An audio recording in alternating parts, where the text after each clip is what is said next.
Mga kasama, sa kaugnay pa rin balita, abogado naman ni dating Speaker Romualdez iginit na walang nagbabawal na lumabas ito ng bansa. May detalye si Radyoman Grace Mariano.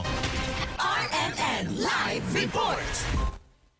Iginit nga ni Atty. Ade Fajardo na walang nagbabawal kay dating House Speaker at later Representative Ferdinand Martin Romualdez para ito ay makalabas ng bansa. Pahayag ito ni Fajardo makaraang hindi sang-ayunan ni Ombudsman Jesus Crispin Remulla ang planong pagtungo ni Romualdez sa Singapore para sa kanyang angioplasty surgery follow-up.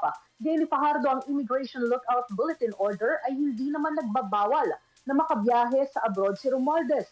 Dagdag pa ni Fajardo, wala pa rin nailalabas na freeze order laban kay Romualdez at wala pa rin itong kinakaharap na kaso sa ombudsman at sa anumang korte. Umaapila si Fajardo na huwag namang gumawa ng mga conclusions batay sa hindi kompleto at hindi opisyal na mga impormasyon, kakibat ang pagtiyak na patuloy na susundin at rerespetuhin ni Romualdez ang lahat ng legal na proseso. Kaugnay nito, inaprobahan naman ni House Speaker Faustino Boji B. III ang hiling na travel clearance ni Romualdez para sa kanyang planong pagtungo sa Singapore para sa isang medical procedure.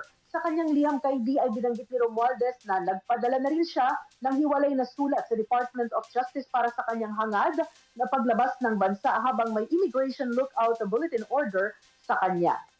Kasama mo sa DCXL RMN Manila, Radyoman Grace Mariano, Tatak RMN.